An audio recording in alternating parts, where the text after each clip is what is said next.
I never truly understood how much my parents disliked me until the night my father grabbed my ankle and dragged me off my own bed. He pulled me like I was a piece of trash blocking his way. Before that day, there were small signs, mean jokes, sharp words, and little things they did to make me feel unwanted. But being dragged like that left a scar inside me, a scar that still hurts whenever I try to rest. For most of my 20s, I worked long night shifts at a warehouse. The job was hard, heavy, and tiring, but it was honest work. I could pay for gas, save a little money, and stay out of trouble.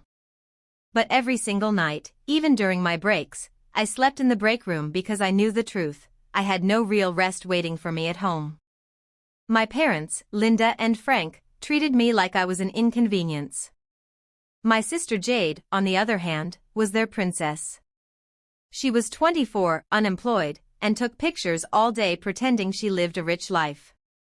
She had a tiny white Pomeranian dog named Muffin who she called her soulmate. My parents treated that dog like royalty. They treated me like something they stepped on by accident.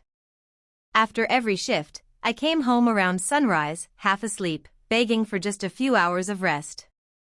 But Jade always found a reason to kick me around. She said Muffin needed a quiet, peaceful sleep environment, which somehow meant I had to adjust, not her. One morning, after a shift so hard my hands were shaking, I came home exhausted. My bones felt empty. My head hurt from too much cheap coffee. I thought I could finally sleep. The house was quiet. Too quiet. I didn't question it. I dragged myself into my room, collapsed on my bed, and fell asleep instantly. But the peace didn't last. A sharp pull on my ankle ripped me back into the world. I slid across the bed sheets and onto the cold floor. When I opened my eyes, my father was standing over me with anger on his face. He didn't stop dragging me. He didn't ask. He didn't even care. "Get up," he snapped. I was confused, dizzy, and too tired to think. Then he pointed to the hallway and said something that felt unreal. "Your sister needs the room. Muffin can't nap with your scent in the air." My scent? The dog couldn't nap because of me? Jade appeared behind him holding Muffin like a fragile doll. She rolled her eyes and said, "Oh my God, Emma, don't be selfish. The light in your room is gentler. Muffin sleeps better here." I whispered that it was my bed. My only bed. My only place to rest. But my dad didn't care. He told me animals came first, then me. They kicked me out of my own room and placed Muffin on my pillow like he was a tiny king. My father slammed the door in my face. I stood in the hallway trembling, too tired to fight back. My mom called from the kitchen telling me to take out the trash since I was already awake. I tried to sleep on the living room couch, but Mom vacuumed loudly right next to my head. On purpose. They didn't care about my exhaustion. They didn't care that I was barely surviving. They didn't care that I was working all night to support myself, and sometimes even them. But the worst part wasn't the little sleep I got that day. It was finding Jade posting cute photos of Muffin sleeping on my bed, calling it self-care day for my baby, while people online praised her. That day, something inside me changed. Something cold. Something final.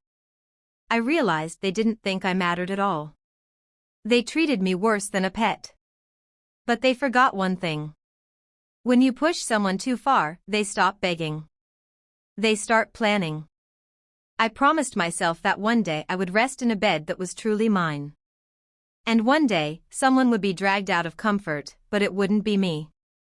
The next morning, I went to work even though my body felt like gravel. But the warehouse was the only place where people treated me with basic respect. When I returned home, Jade was painting Muffin's nails while Mom filmed her. They barely looked at me. When I checked my room, Muffin was there again sleeping on my pillows. Jade told me I was selfish for wanting my bed back. Dad told me to figure it out and reminded me that animals come first. That night I slept in my car. Humiliation turned into clarity. I needed to leave.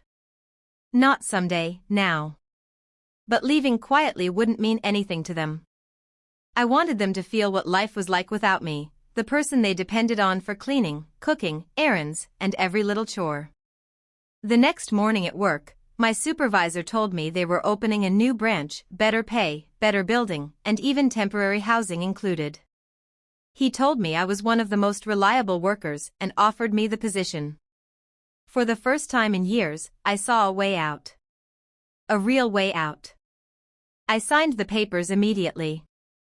And then I made a plan, not to hurt them, but to let them face real consequences.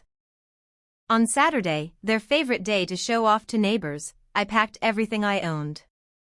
All my clothes, papers, and even the small things I bought with my own money. I walked to the kitchen where my parents were preparing brunch. I'm leaving, I said. Mom rolled her eyes. Don't be dramatic. No, I said calmly. I'm moving out. Today. Dad froze, hiding panic behind anger. Where do you think you're going? You can't afford rent. I got transferred, I said. Housing is included. For the first time, they looked scared. On Saturday, their favorite day to show off to neighbors, I packed everything I owned. All my clothes, papers, and even the small things I bought with my own money. I walked to the kitchen where my parents were preparing brunch. I'm leaving, I said. Mom rolled her eyes. Don't be dramatic. No, I said calmly. I'm moving out. Today. Dad froze, hiding panic behind anger. Where do you think you're going? You can't afford rent. I got transferred, I said. Housing is included. For the first time, they looked scared.